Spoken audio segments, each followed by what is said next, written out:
गोर लगै छी। हम चमचम मैथिली गीत में अहाँ सबके स्वागत करै छी। आई हम एगो फेर जरौर पाबनि के मेजबानी कहै छी। अहाँ सब गोटा मिल के देखब सुनब।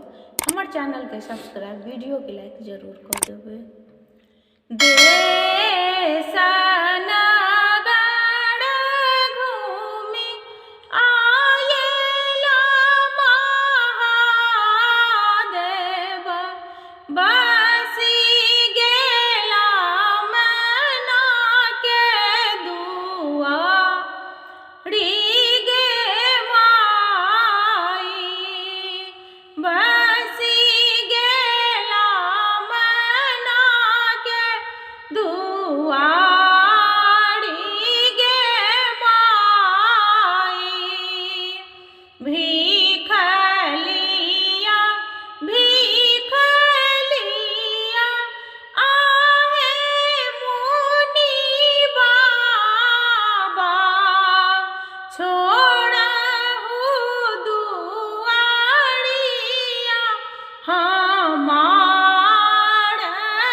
Bye.